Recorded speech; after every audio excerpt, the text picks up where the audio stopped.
Alright, we're going to talk about the inverse of the trigonometric functions today.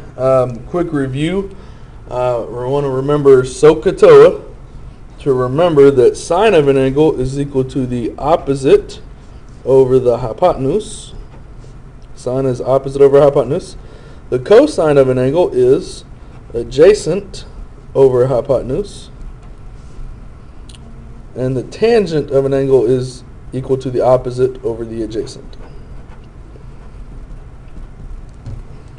Okay, so if the sine of an angle is equal to x, so just a variable, whatever that number might end up being, then the measure of angle A is equal to the sine inverse of x.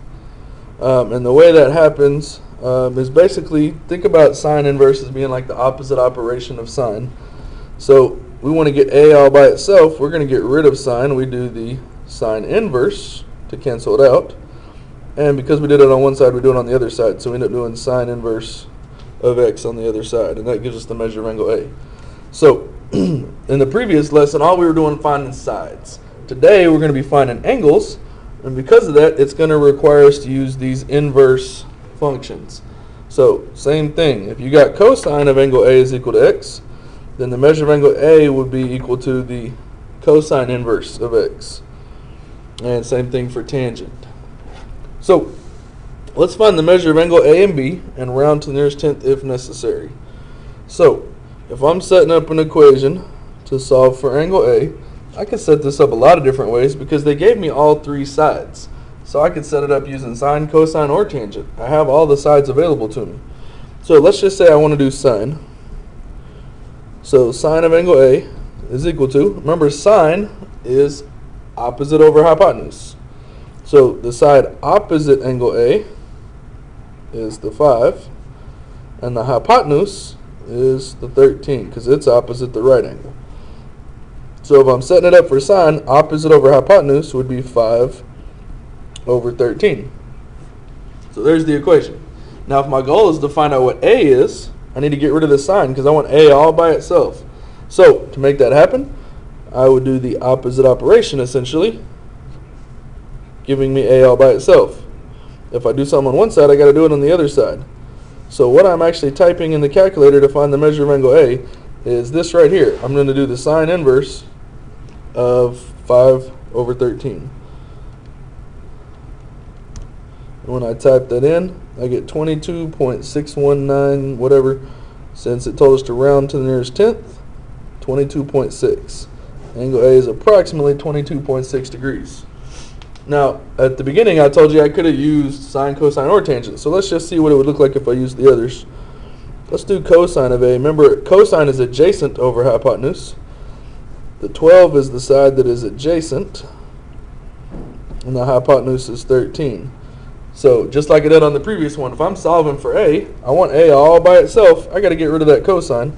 So I essentially do the opposite operation to get A by itself. If I do it on one side, got to do it on the other side. So now let's try typing in the calculator the cosine inverse of 12 divided by 13. And you should notice that you get the exact same answer. Because remember, we're just doing the same problem 3 different ways here. Now when you're doing the worksheet, obviously you don't have to do it all 3 ways. I'm just showing you how this works. So let's do it one more time with tangent. Tangent is opposite over adjacent. So opposite, 5 over adjacent, 12. 5 over 12. So once again, if I'm wanting to solve for A, I want to get A all by itself. Got to get rid of the tangent. So I'm going to do essentially the opposite operation to get A by itself. So I'm typing this in the calculator right here. The tangent inverse of 5 divided by 12. And once again, you should get the same thing, 22.6 degrees. Now, if I am pretty confident that I got that correct, remember the 3 angles in a triangle always have to add up to 180. So I could say, all right, I got 90 and 22.6. That's 112.6 degrees. Let's subtract that from 180, and I can find out what angle B is that way. But since our main goal here is just to learn how to do the trig, let's go ahead and just see what we would do if we were doing the trig. First off, if we switch angles, remember what switches is the opposite and the adjacent. Hypotenuse stays the same, but what side is opposite angle B is the 12, so this becomes the opposite, and the 5 is adjacent to angle B. So let's see how we would set this up. If we're doing sine of angle B, opposite over hypotenuse. Sine is always opposite over hypotenuse. Now opposite over hypotenuse is 12 over 13. So opposite over hypotenuse, 12 over 13. If I want to get B all by itself, I would do the sine inverse, the opposite operation, to get rid of that.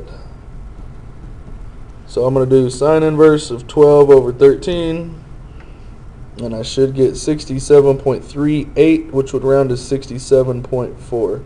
So the measure of angle B should be approximately 67.4 degrees. Now we won't go through all of them. And again, if you're doing a worksheet and this problem comes up, feel free to remember that the angles add up to 180 and to solve it that way. But we couldn't do that originally. We had to find one of the angles, either angle A or angle B, using trig first. All right, let's turn the page. All right, so we're looking at example 2. Again, they gave me all of the sides, so that really kind of gives me options on how I want to go about solving. So let's find the measure of angle S. And because you have all the sides, you can pick sine, cosine, or tangent. Doesn't really matter which one.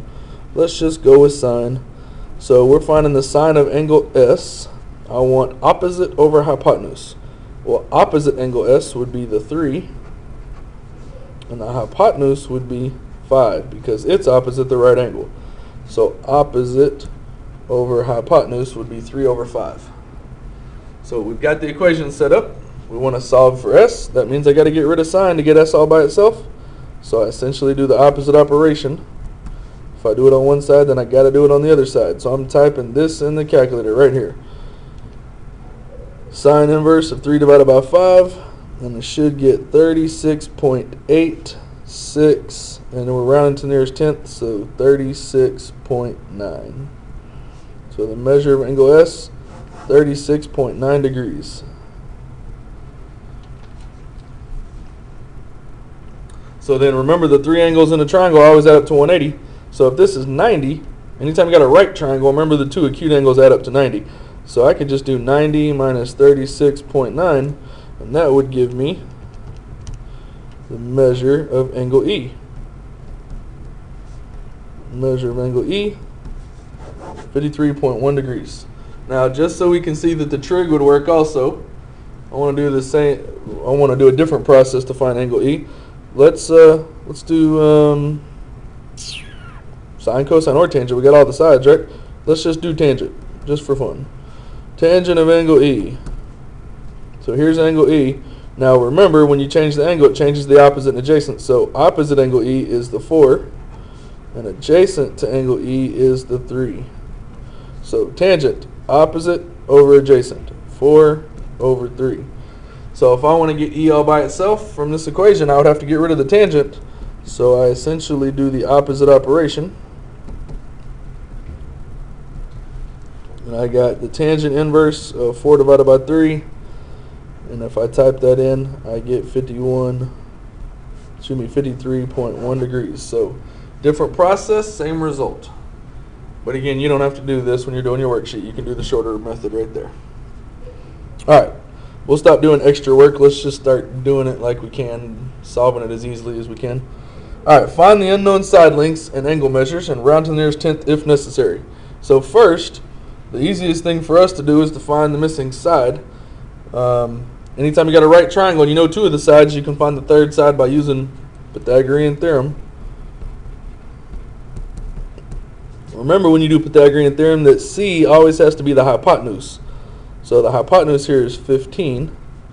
Remember, A and B doesn't matter which one's which. Alright, so 10 squared is 100. 15 squared is 225. I want to get X all by itself, so I'm going to subtract the 100.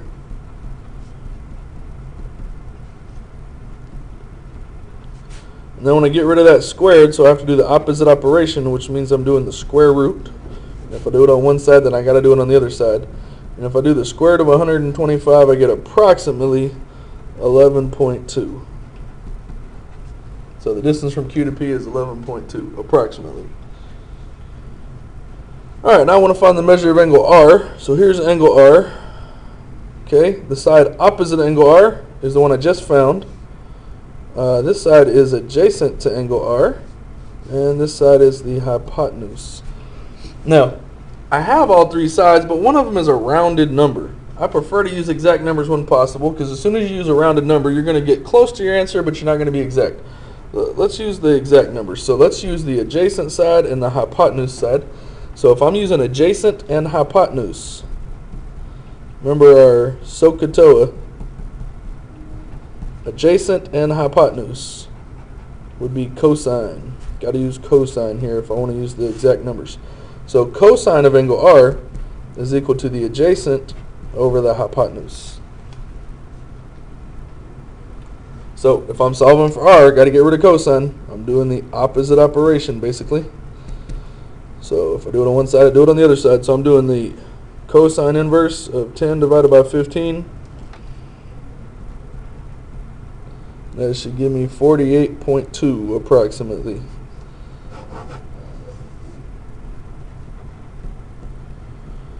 Okay, once I have two of the three angles in a triangle, I can find that third one, remembering that they all add up to 180. And remember, anytime it's a right triangle, the two acute angles add up to 90. So I'm just going to take 90, subtract 48.2, should get 41.8. So I know the measure of angle Q is 41.8 degrees.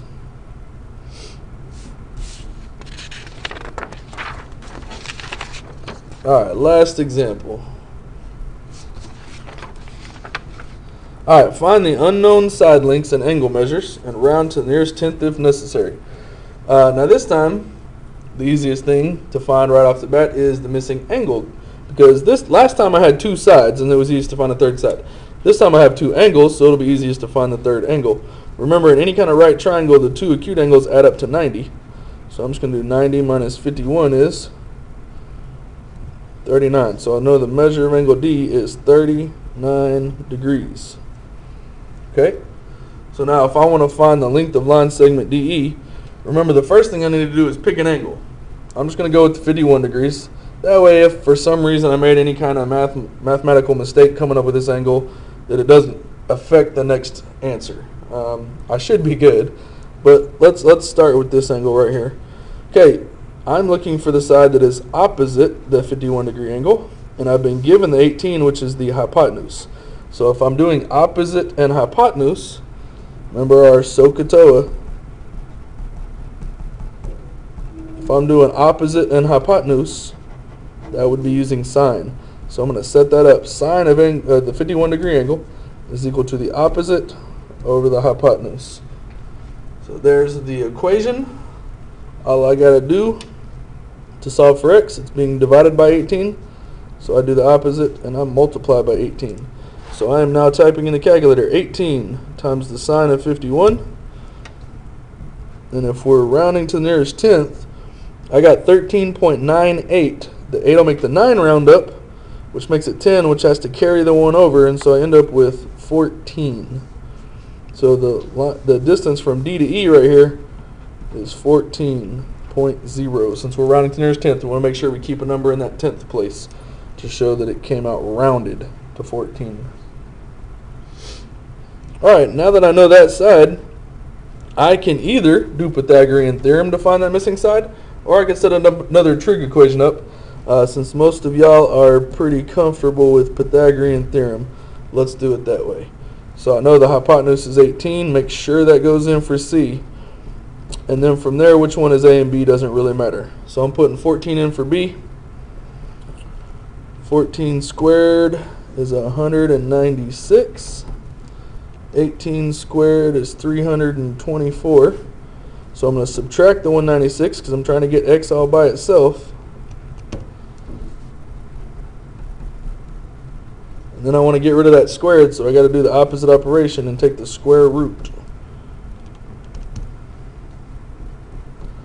And that'll give me 11.31, which rounds to 11.3 for the distance from E to F.